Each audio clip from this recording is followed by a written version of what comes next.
with coverage you can count on. This is the Erie News NOWCAST. Good evening, I'm Kristen Allen. Thanks for joining us for tonight's edition of the Erie News NOWCAST. Big news this Friday in the fight against the pandemic as the FDA has given its approval for the use of booster doses of both the Moderna and Pfizer COVID-19 vaccines for everyone over 18. The Food and Drug Administration did not need a recommendation from its advisory committee before making today's decision. The next step, the CDC's Vaccine Advisory Committee will need to sign off before an official rollout of the booster shots can begin. And Erie County's health director, Melissa Lyon, is leaving her position in January. Lyon has been hired by Delaware County in eastern Pennsylvania to launch its health department. Now, right now, Delaware County does not have a health department like Erie does. Lyon has been public health director in Erie for the last 8 years and has more than 20 years experience. She's been the face of the county health department's response to the coronavirus pandemic over the last 2 years. Her last day with the Erie County Health Department is January 3rd. Another big story in our nation today, Kyle Rittenhouse has been acquitted of all charges after pleading self-defense in the deadly Kenosha, Wisconsin shootings. The shooting became a flashpoint in the nation's debate over guns and racial injustice. Now, the jury came back with its verdict after 3.5 days of deliberation. 18-year-old Rittenhouse could have gotten a life sentence in prison if found guilty of the most serious charges against him. The shootings took place during a night of protest over police violence against black people in the summer of 2020. And continuing coverage tonight in Erie as police are looking for the man they say shot and killed a 33-year-old mother sitting in her car near her house this week. Now, there's an active warrant out tonight for 39-year-old Darrell Gates. Police say he fled the scene after fatally shooting 33-year-old Rhonda Glover in the head.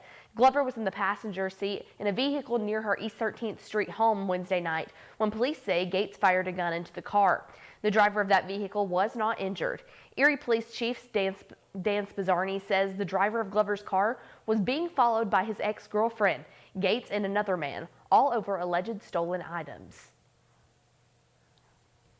The victim in this is really an innocent bystander, yes. She happened to be in a vehicle driven by an individual whose ex-girlfriend was having a problem with him.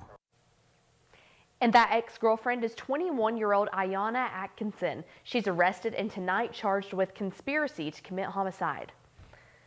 And we continue to follow an Erie News Now investigation we first broke yesterday. Green Township supervisors agreed to give $10,000 bonuses to township employees using money from the American Rescue Plan Act. And today we're one step closer to understanding just why township supervisors decided to offer bonuses to themselves and other township employees. Now, we received this statement written on behalf of the supervisors. In it, they note that the premium pay is perfectly legal, something we first told you about yesterday, and they also laid out their spending plan. Believe it or not, we think we do a pretty good job of managing the township's money, the supervisors said. We understand that not everyone will agree with our decisions. It's every resident's right to let your voice be heard on this or any issue affecting the township. And we understand, appreciate, and respect your comments, opinions, and objections. And we still have unanswered questions tonight, and since we've not yet been granted an interview, we filed several right-to-know requests today. We're trying to learn how supervisors reached this decision, what it means for their pension plans, and what it means for taxpayers who fund those pensions. And changing gears here a little bit, the Booker T. Washington Center is helping feed families during these trying times. Today, the nonprofit hosted its own holiday food giveaway. Families receiving meals had to sign up for it to get the food. The Booker T. Washington Center handed out 200 hams and 100 turkeys, along with all of the other holiday fixins. Those involved say they plan on hosting another distribution and soon. We'll probably be doing it again for this Christmas time as well.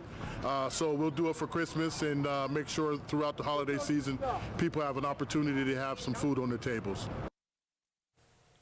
Very cool thing there. The Booker T. Washington Center teamed up with the city of Erie to help purchase each meal.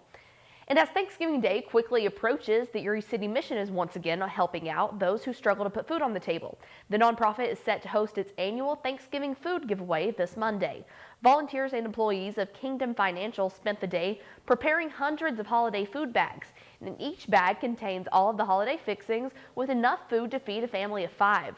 Along with each bag on Monday, the mission will hand out 1,200 turkeys. With the rising cost of groceries causing many families to struggle, the city mission says this is their way of helping out members of our community who need it most.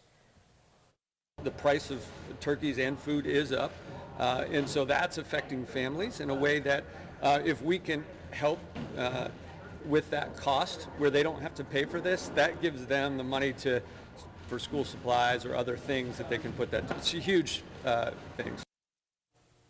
Making sure everyone has a great holiday season. The turkey giveaway begins on Monday morning at 9 o'clock. It's important to note that you need an ID to receive a holiday meal. The mission will hand them out until they're all gone. And preparations are underway at Presque Isle for the annual Polar Plunge that'll take place tomorrow morning. Our Erie News Now team loves being a part of this. Today we saw crews setting up for the event at Beach 7. The event raises money and awareness for the Special Olympics Pennsylvania.